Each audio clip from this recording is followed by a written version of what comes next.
Okay, hi everyone, and welcome to our second session on medical device regulation by our international expert Celia Cruz, who's the head of regulatory affairs at Complear Health. Now, we gained a lot of great information in our first session, which is available on our YouTube channel. And we are going to start with a mini recap and then proceed onto the aspects of quality management. So, Celia, over to you. Hi, Neel. Thank you. And hi, everyone.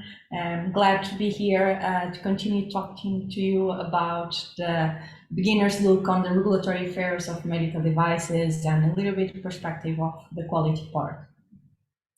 So as a mini recap from part one, we have talked about intended purpose and the classification and how that's important to understand the next steps.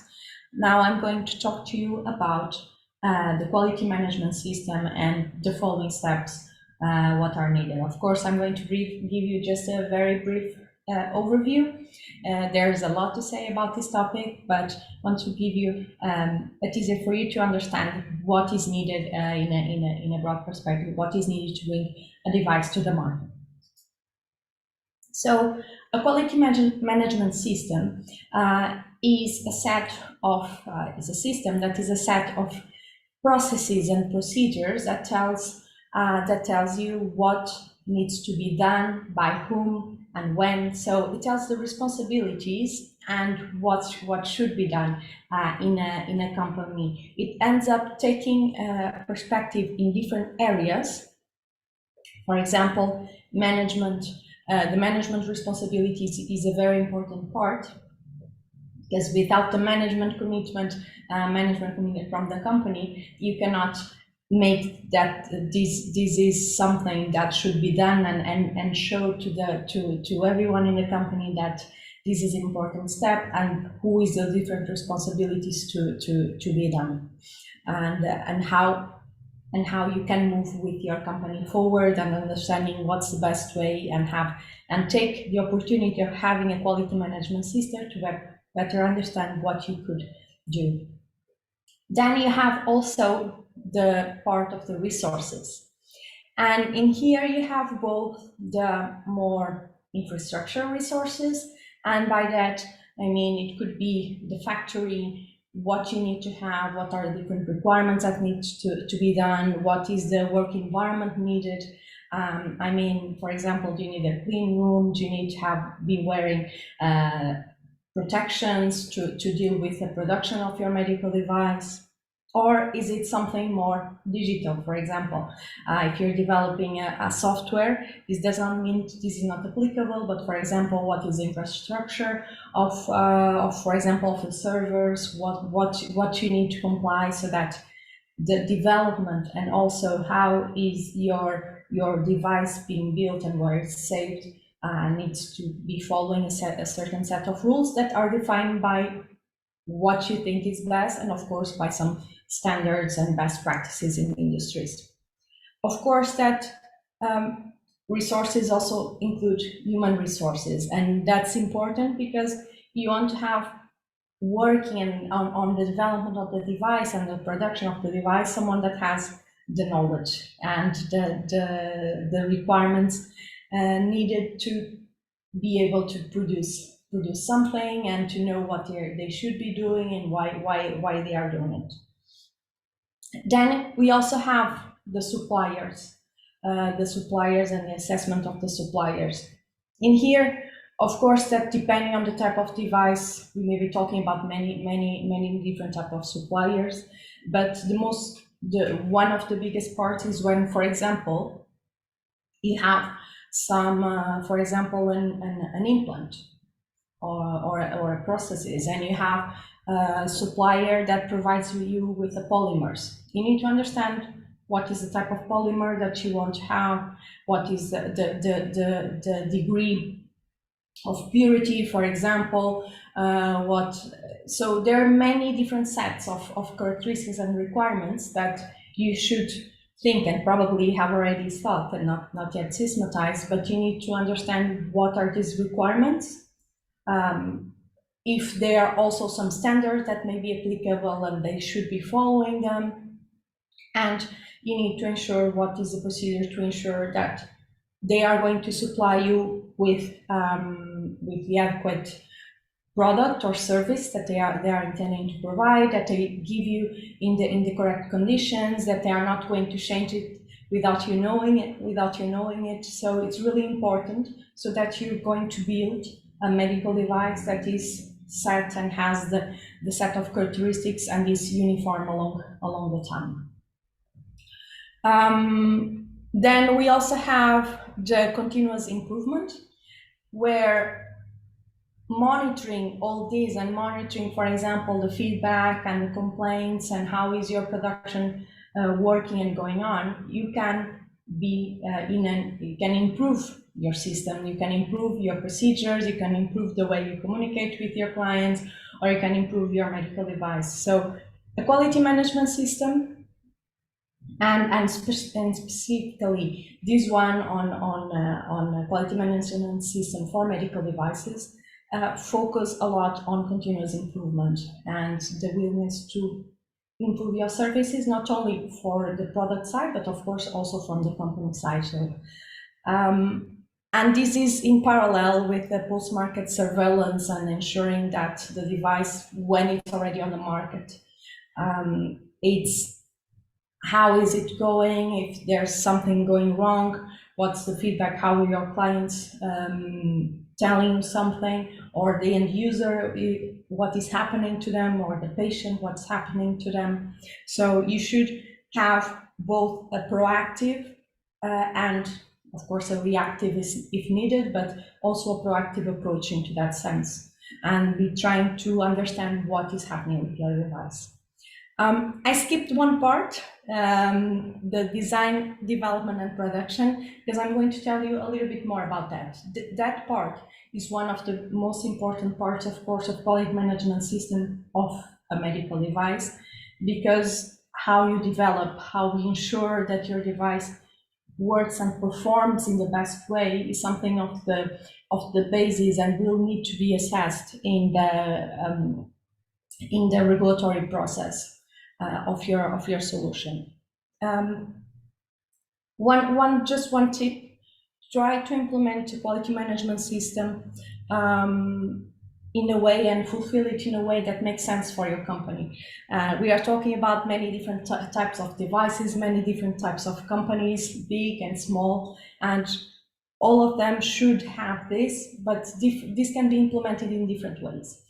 And take the chance to improve this and implement this, not only just because you have to do it and because the regulation says you need to have a quality management system, but take the chance to use it and implement this in a way that improves your company, so that you are also continuously improving what you do and providing better services, providing a better product, and you're more aware of where you're going with your company and with your solutions. So, going more detail on design and development and production, this is an overview and what the standard on the quality management system for medical devices, the ISO 13485, tells, and that structure. First, you need to define and establish the user need. So this is also not something that is exclusive to quality management system. I mean, if you implement best practice of development, you're going to understand what your user, what do they need, and that should be the basis for everything being said by a quality management system or not. This is just an implementation and documentation and ensuring that you gather those evidences. So you define and establish the user needs, and based on that, you collect what are the different design inputs. So what you need, different information that you need to start designing your solution. And this includes what are the different, of course, user needs, also what are your own needs as a company, what are different risk assessments. I'm going to tell you also a little bit more about this in this beginning in a broad way. What are the different regulatory requirements? so that you already establish, and when you design your solution, you already take into consideration these points. Then you have the design process, then you have the design outputs, that how it's going to, your solution look like, how your device is going to be looking. And then you have the verification. This verification step is how you understand that your design outputs, what you come up with, what should be your, how should be your device, matches what you were saying in the design inputs. So what entered as user needs, are you fulfilling that? Are you fulfilling the regulatory requirements? Are you fulfilling the risks that you already talked about? So this is the verification part. Then when you collect a medical device, you also should do a validation. And in here, a validation means trying to understand if in the real context of your user, in the context that is going to be used, will it work? These can be more or less similar concepts, but they need to be seen in these different perspectives. And it's really important to have a good validation of your solution that can have different sets of perspectives. This could include how does your device perform and what you claim they do, and if they really fulfill it. Validation in terms also of safety. Is your patient and the user is going to be safe using your solution? Those are, and that may include, for example, this one, the clinical evaluation. So there may be different perspectives in here, how to do this validation and different aspects that you need to pay and take into consideration. So a tip that is important is that you should start working with this design and development and risk management and understanding, and start doing a risk assessment as early in the process as possible, even if not in a very in the way that should work already in a full QMS implemented, but start getting the notion, start documenting, understanding what is crucial to document, who is doing what, why are you doing some things that way? Because probably when you start designing your solution, you already thought about, I'm doing this because to reduce some type of risks. And sometimes you make these thoughts already early on in the process, but it's not in a systematic way. And then it's more difficult to, when you're working the regulatory process, to go back and understand that. And even in the worst cases, when you understand that you have risks, when you're doing a more systematic analysis of the risk management, that there are risks that you didn't identify and you need to redo some things. That takes even more time and more cost than if you would have started already in a good way and following the good practices of design development and risk management. Also, traceability is crucial. Like you define some requirements or define some user needs. You understand that, for example, you're going to do some tests, and that what connects to what, or that you have identified some risks and that connects to this requirement, for example. Making these connections is really important later on, because you'll need to justify. And when in the beginning everything may seem logical and easy, when you scale your team, or when there's someone else in the process, or when you're looking at this like perhaps several years in the future, the things that should be easy to trace back and they should be easy to remember add up, and it's much harder to keep up later on. Like I was mentioning here, risk management is something that is very important and should be thought about throughout the entire process. Just a very brief overview of risk management of medical devices. It's similar to other type of analysis of risk management you have dealt with in other areas. One thing that is important to pay attention and have this into consideration, is that you should look at the risk of the perspective of what harm and what is the safety of the patient and what potential harms can be brought to the patients or to the users of your device. So that's the perspective that you should look in here, because the overall goal of all the regulation, all this, is to bring a device that is safe and should perform as expected and as good as possible. So risk management. First, risk analysis, trying to identify the risks. This can be done through standards, through following some guidances. The standard of risk management, the ISO 14971, already provides some overview of what possible hazards and possible areas. And then depending on the type of device that you are talking about, because remember, we may be talking about implants, we may be talking about software, very different type of risks. So depending on that, there may be different standards that are applicable and that may provide a little bit more guidance to that. Also, you should look into what already exists on the market and what is already the knowledge and what is your own knowledge as expert of your solution. And that, for example, if you see a competitor of yours that was taken off of the market because they have some issue, is that something that could be applicable to your solution? So you should pay that also into consideration.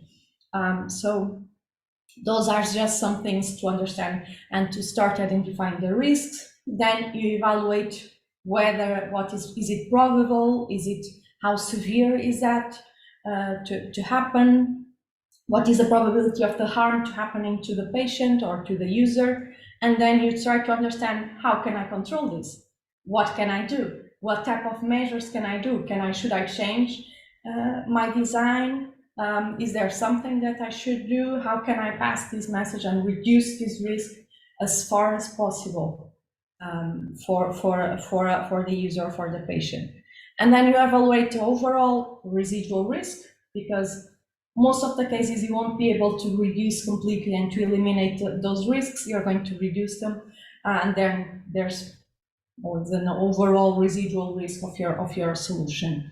Then you review what is the risk of the device before you release your solution and put that into the market. And of course, after being on the market, you may be collecting, like I was mentioning before, you can understand if there are complaints, what's the feedback, also collect information from the market, understanding how your device is behaving, if there are some issues, if there have been some incidents that happened with your device, that is also an input for the risk management, and you should try to understand if there's something else you could do.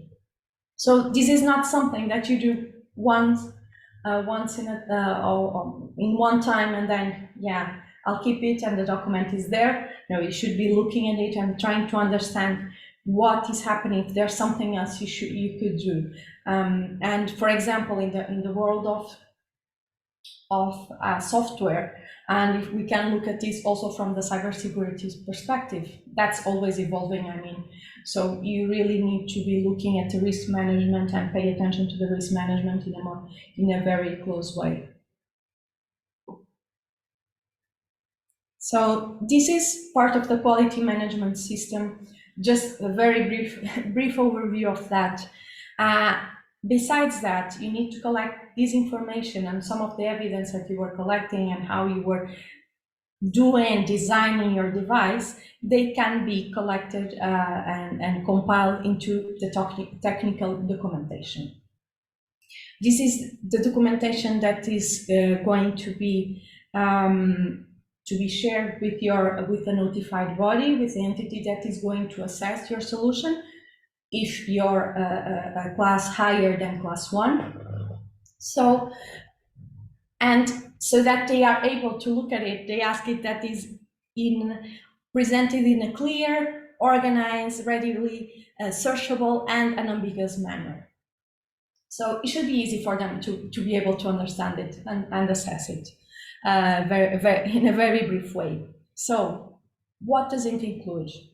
First, device description and specifications, of course, because they need to understand what are they assessing and what is your device about, what is the classification of your device, what is the intended purpose of your device, what is the overall description of your solution, does it have accessories, does it need to work with other solutions. So this is a part of the technical documentation.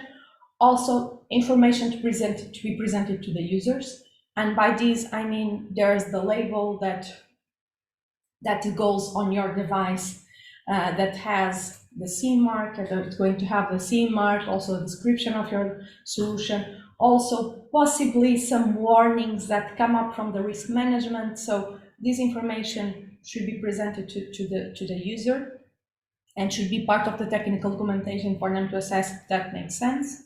Also, information to be supplied also includes the instructions for use. For example, we have instructions for use prepared for guiding your user how they can work with your device. That also needs to be compiled here. Benefit risk analysis and risk management, like we were talking about before, risk management is really important and needs to be included here. And then an assessment whether your solution presents more benefits than risks. That's the overall goal of this solution. Then design and manufacturing information, what we're talking before on how you design your solution, how you're going to produce it, that really needs to be here. But also these two parts, the general safety and performance requirements, that is an overview. There's a set of requirements that are listed in the regulation, the medical device regulation, that provides a list of information of what you need to comply. There are 23 general safety and performance requirements, divided into 3 chapters. One is the general requirements, that in a very brief way you need to have a quality management system and a risk management system. Then you need to have the chapter 3 is regarding the information supplied to the device. So what I was mentioning before, label and instructions for use, there are some requirements of what you need to have. They are also set here. But also there's this chapter 2 that are requirements regarding the design and manufacture. And those are more specific. I don't have it here written, but those are more specific to the type of device. For example, there are some requirements concerning biological and chemical evaluation, if there's risk of infection, if there's thermal risk, there's risk concerning radiation, if risk concerns concerning interoperability. So depending on the type of device, you're going to need to assess what is applicable to your solution and how are you going to ensure that those requirements are met. Typically, that is done through standards. So I already introduced one standard, the quality management system. I also mentioned risk management. So those are general standards. With that, you comply to the most general part, but then there are more specific standards, depending on the type of your device. For example, if your device is either invasive or even implantable, or if it's in contact with the skin, you should do a biological evaluation of your solution. So you understand what is the impact that your solution is going to have in the body and the system, or even on the skin, just that. For example, there's also one concerning the medical electrical safety. So everything that has electrical components will need to follow and to understand what is met in this standard. Then there can be even more product-specific standards. For example, cardiovascular implants, they have their own specific set of standards.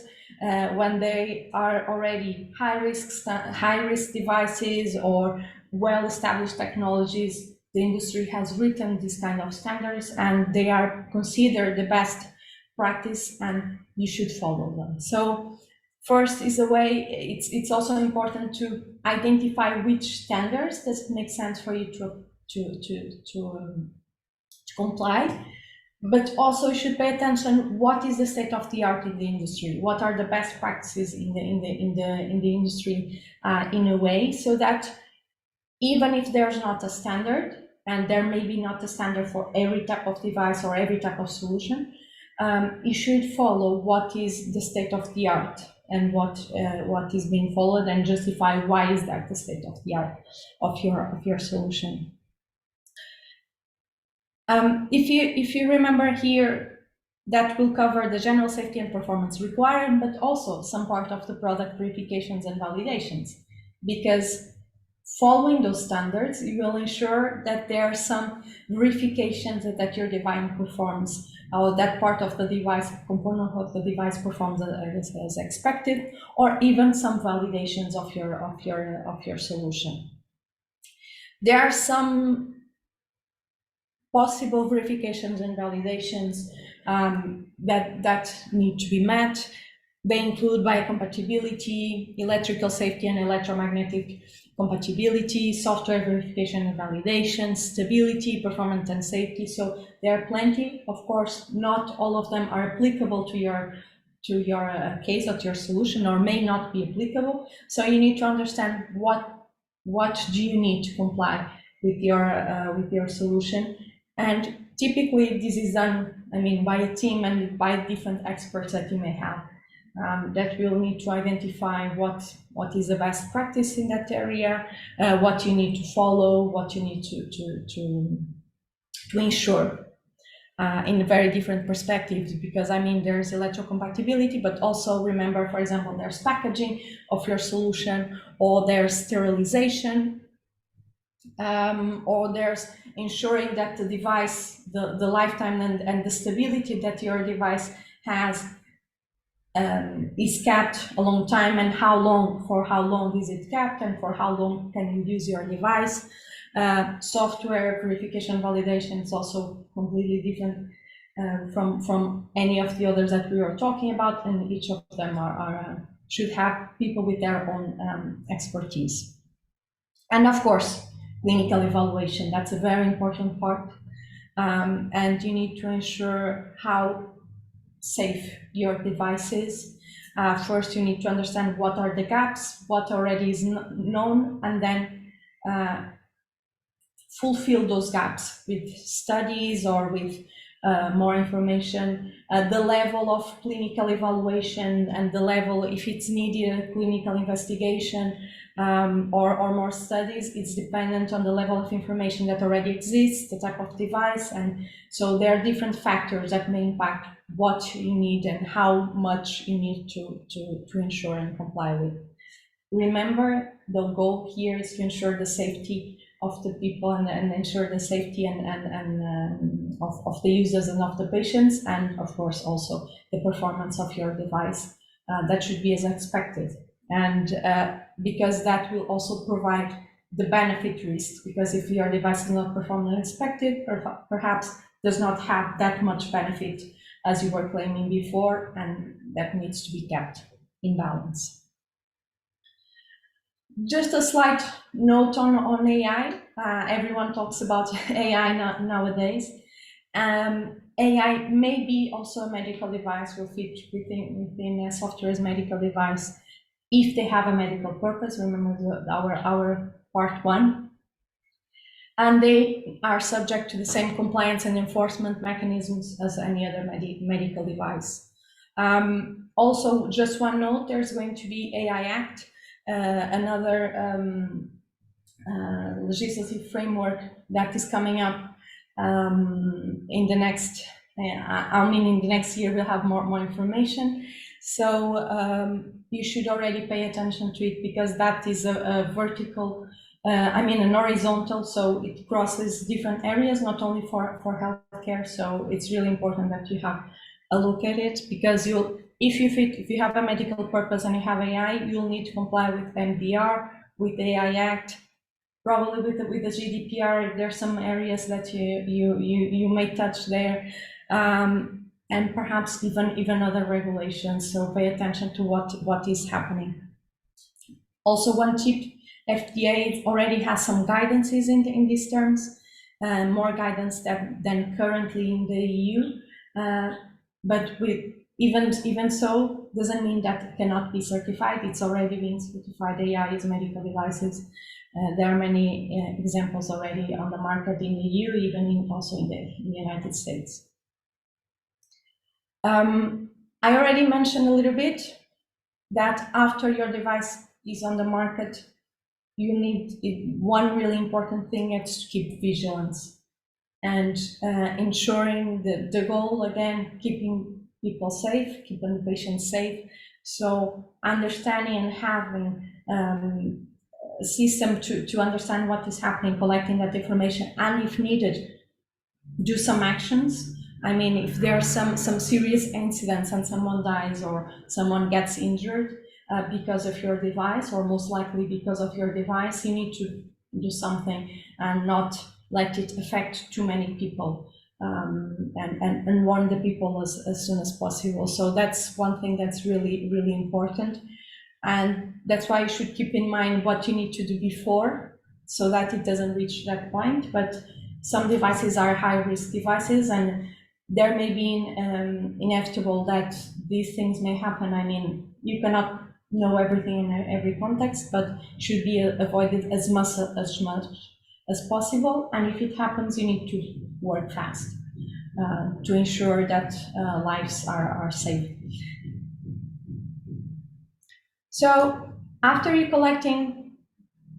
have a quality management system and you collect everything within the technical documentation, you should already have selected a notified body, but then you're going to have notified body assessment. And just as a brief overview, notified body is typically a private entity, is a third-party entity that is designated by national competent authorities. They need to fulfill a set of requirements. They need to have personnel with adequate training and information. So, but they are typically private entities are going to assess your solution.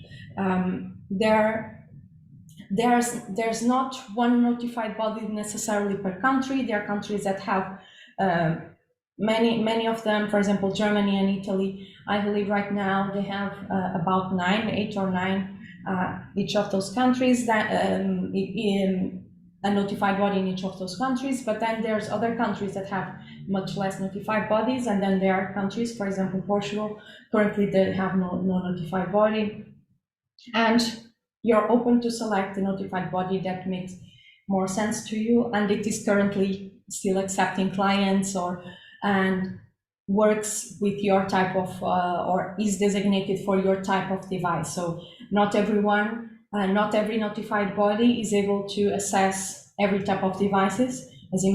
As I've mentioned several times, there are many different types of technologies, many different types of devices, and they need to have experts in every of these areas to be designated for all of them. So some of them are just designated for certain areas. So you should look into it, and that be part also of your selection of the notified body. Then there's the national competent authorities. So in this case, every country has a national competent authority, and this is the authority that ensures and enforces that all of these requirements are met. Also is part of the designation of the notified body, but ensures the surveillance and surveils the manufacturer. So these are some of the actors involved in this. Of course, the manufacturer, the entity. There may be also distributors, importers, and if you're working outside of the EU and bringing into the European market, or more the European economic area, then you will need to have other entities. I mean, the importer, the authorized representative. There are different entities that you need to ensure to have to guide you on all of this. There's currently more than 70 documents, guidance documents. In part one, I mentioned this regulation came up in 2 years or 1 year will have their date of application. So there's still a lot going on. A lot of documents are still under work and an improvement. So stay on top of the new documents being released. They may be pertinent for your case. And these include many areas like, for example, software. What is clinical evaluation and investigation? So many different areas that they talk about and may be really relevant for you. So besides this, you also need to register in the competent authority. After you pass the audit, you need to register in the competent authority, and depending on what the requirements of your country or where your manufacturer is. And you also will need to register in ILDAMED. ILDAMED is a database that is still being, it's not yet fully live. There are some modules that are already live, others that are not yet, but well, they are under construction and they are going to finish soon. After that, you can put the CE mark, affix the CE mark in your device. But something important, and I believe I have already mentioned, this does not end when you put the CE mark. You need to continue maintaining the QMS, maintaining quality management system, ensuring the post-market surveillance, ensuring vigilance. And if you have a notified body, they are going to do annual surveillance, and there's even unannounced audits. In a way, if you remember from part one, I mentioned about the breast implant scandals. Those are also one of the reasons why there's now unannounced audits by the notified body to understand if there's something wrong with your production.